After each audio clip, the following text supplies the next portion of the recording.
Welcome back to our channel. My name is Brad and I'm out here on our 20 acres in Northwest Florida that we call Piney Grove. Today's video is going to be all about brush hogs. I've got 3 of them and I'll explain why as we go through this video, but every one of them is a little bit different, and I know a lot of people out there use brush hogs, want to buy brush hogs, want to clean up their property. So I'm going to share what I know about brush hogs and maybe it helps you. Okay, so this is my original 5-foot king cutter brush hog basic model that I have here. It's a 3-point hitch. It hooks up on the bottom with your 2 sway arms and on the top with your top link, just your standard 3-point hitch.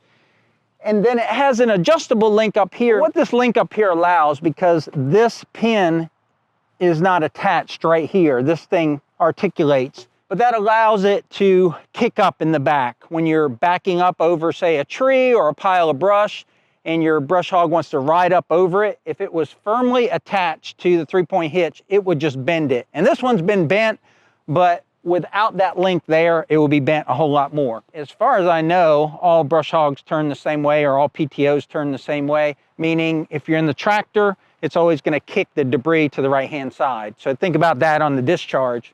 You come back off your PTO shaft, and there's gotta be a way for that PTO shaft to connect to your gearbox.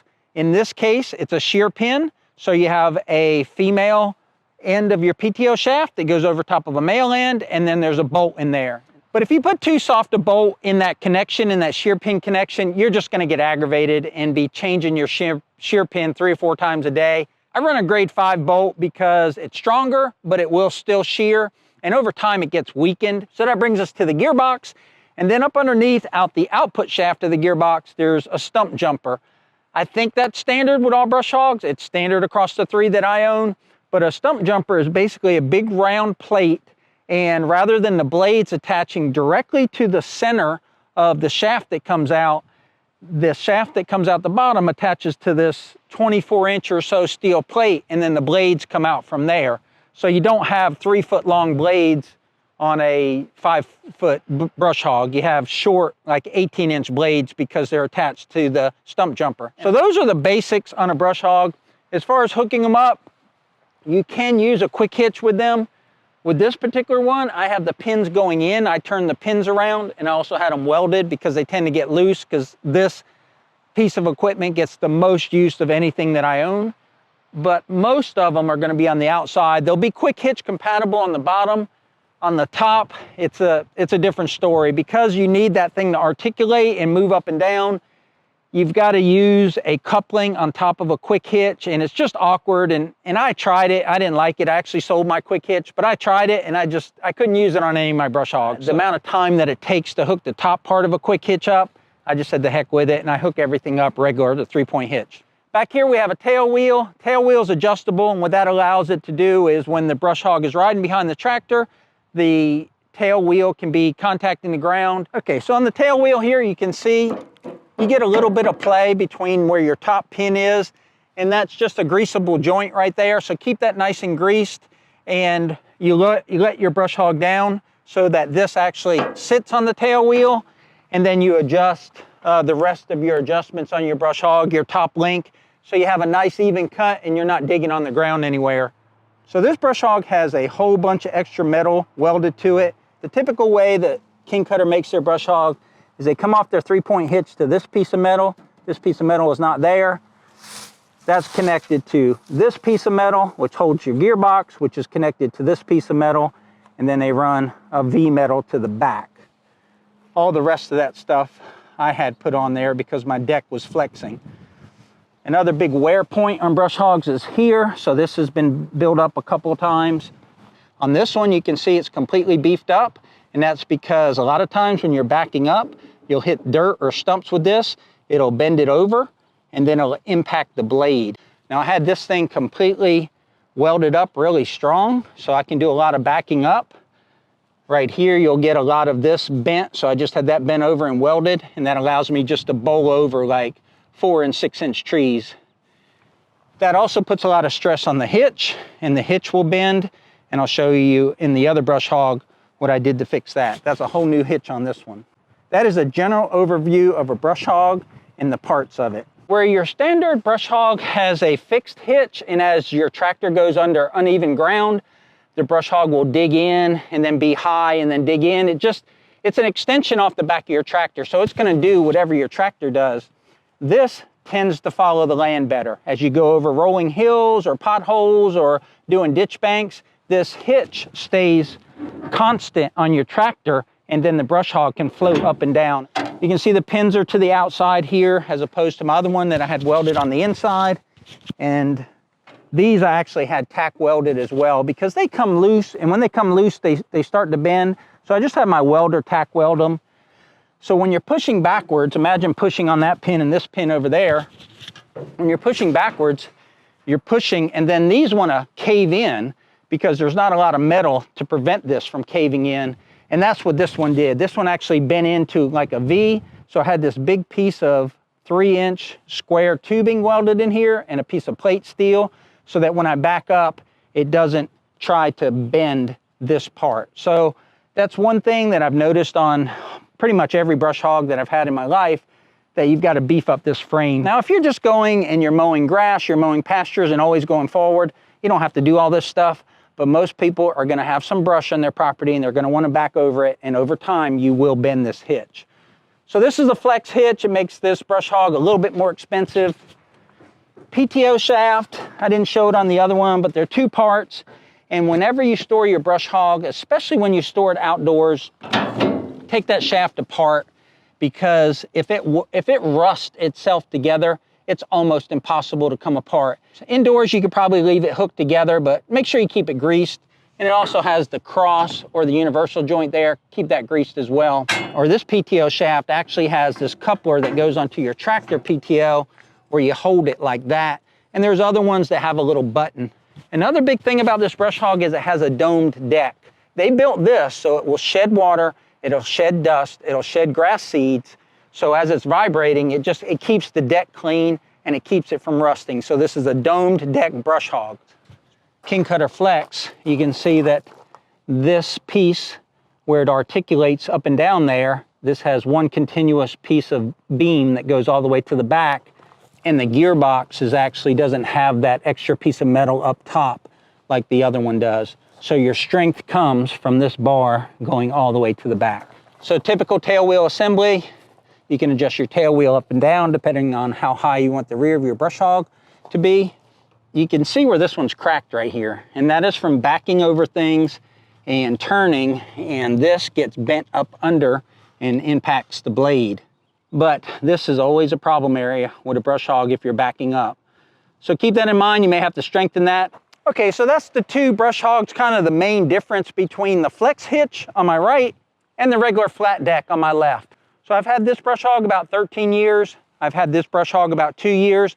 I bought this one for Piney Grove for mowing the pastures so that it wouldn't scalp them and it would ride up and down the unevenness of the pastures and the ditch banks. But I find that I always use this one. This one has so many hours on it. I've got about 1,300 hours experience on the Kubota L series tractor, and I would say 75% of that is brush hogging with this brush hog. I know I can't hurt it. I know it's been beefed up, and when that gearbox wears out, I'll probably put another gearbox in it. Okay, this is my last brush hog. This, again, is a 5-foot King Cutter brush hog. It's very much like my original one. And this one, what makes it different is it's got a slip clutch instead of a shear bolt, and then it also has a 60 horsepower gearbox. So this is a 2017 model King Cutter brush hog. And this is the quietest brush hog that I have. For some reason, I don't know if it's the gearbox or the harmonics of the stump jumper and the blades, this is a very quiet brush hog. Now this one, when I got it from my friend, he didn't have the coupler on the top that allows it to articulate. So a lot of the metal like this is bent because he had it so rigid mounted on the tractor, it wasn't allowing it to kick up, so the metal would bend. This we've actually done some work too. We've put the adjustable bracket up here on the top that allows it to articulate, and then we've done some welding on the back. Okay, let's start with the hitch. So first of all, this round bar was not there on the hitch originally from the factory, but you can see how thin framed and how there's a lack of gussets in the hitch.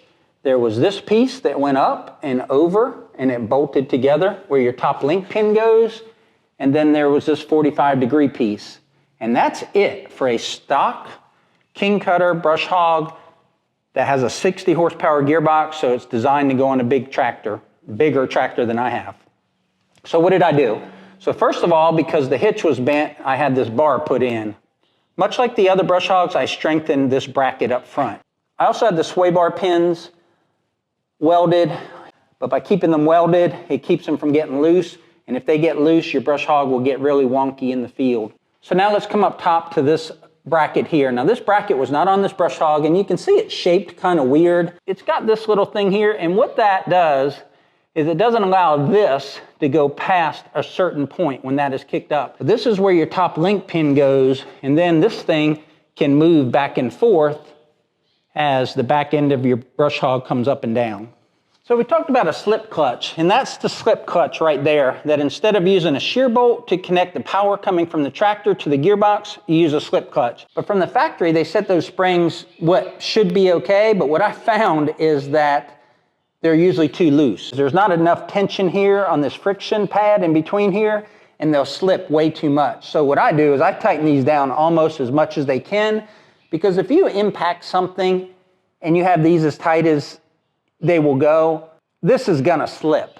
Now this PTO shaft, I talked about how it attaches to the tractor. So one difference that this brush hog has, and it's more of the traditional style, is where this attaches to your tractor output shaft. To turn this shaft, this PTO shaft, it has a push pin right here, whereas the other one had like a collar you had to squeeze. So we mentioned it's got a 60 horsepower gearbox. Now a 60 horsepower gearbox sounds impressive, but I've been running that other one with a 40 horsepower gearbox, with a 28 horsepower tractor and a 38 horsepower tractor, and I've had no issue with it. But I will say it's quieter, or at least the operation of the brush hog is quieter. Maybe it's due to that gearbox. So the last thing we'll talk about with this 60 horsepower gearbox king cutter is that the back end of this one also bent in, and I had welded and gusseted and beefed up. And here's the other side. We have gussets here. We have extra welding all around the deck. We have a gusset on the corner, and all that is to keep this portion right here from bending up under and impacting the blade. When you're backing up, that's the best way to go over top of bigger trees if you're going to use your brush hog to cut down bigger trees, 4-inch diameter. I've done probably as big as 6-inch diameter trees. It's best to keep the tree centered around where the tail wheel is when you back over it, and that's where the most strength is, directly from your tractor pushing backwards. If you get it off center, that's where you get the edges of your brush hog to curl in. Now mine are beefed up. It would take quite a bit to bend them now, but on a stock brush hog, they will bend very easily. Probably even with like 1-inch diameter trees, you'll start bending that up under. That covers the 3 brush hogs we have out here at Piney Grove. We've got the original 5-foot king cutter with the shear bolt. We have the Flex Hitch king cutter with the dome deck, also shear bolt, both of them 40 horsepower. And lastly, we have the 5-foot king cutter with the slip clutch and the 60 horsepower gearbox, the one that I'm sitting on right now. I think the theme throughout all this brush hog talk is that from the factory, they come with some limitations, or they come with some weaknesses that you'll have to address over the years if you use them in an extreme environment. If you use them for grass cutting, pasture cutting, that type of stuff, and don't try to back over big trees and use them for land clearing, kind of like what I do, then they'll probably last longer and not require as much welding and fixing as mine have. But that's all I've got for you today. Hopefully you enjoyed today's video. If you would, click that like button, subscribe if you haven't already, and share with your friends. Otherwise, we'll catch you on the next one. Take care out there, y'all.